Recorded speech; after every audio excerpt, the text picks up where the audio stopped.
আসসালামু আলাইকুম everyone, welcome to my new channel Marjan's world. আজকে আমার রান্না হচ্ছে আলু পটল দিয়ে মুরগির ঝোল। তাহলে এবার রান্নায় আসা যাক। প্রথমে কড়াই বসিয়ে দিয়ে এখানে সরিষার তেল দিয়ে দিব। আমি নর্মালি সরিষার তেল বেশি ইউজ করি কারণ এটা বেশি হেলদি। তেলটা গরম হয়ে আসলে আমি একে একে পেঁয়াজ, কাঁচামরিচ গুলো দিয়ে দিব, দিয়ে কিছুক্ষণ নাড়াচাড়া করে নিব। নাড়াচাড়া করে যখন একটু নরম হয়ে আসবে তখন গোটা গরম মশলা দিয়ে দিব। তারপর ফালি করে রাখা টমেটোগুলো দিয়ে দিব।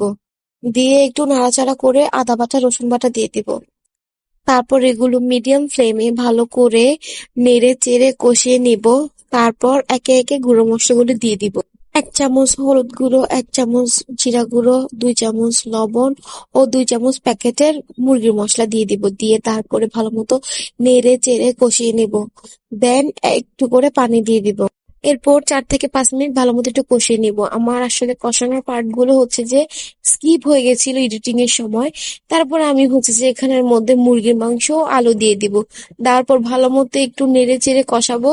তারপর মুরগি থেকে পানিটা বের হয়ে আসবে, তখন হচ্ছে যে আমি পটলগুলো দিয়ে দিই। দেওয়ার পর ভালো মতো নেড়ে ঢাকা দিয়ে রাখবো কিছুক্ষণ। এই কষানো থেকে সবজি আর মুরগি থেকে কিছুটা পানি বের হবে। এক্সট্রা করে পানি দেওয়ার কোনো প্রয়োজন নেই। 7 থেকে 8 মিনিট ভালো মতো কষালে আমার রান্না রেডি। দেখার জন্য সবাইকে ধন্যবাদ।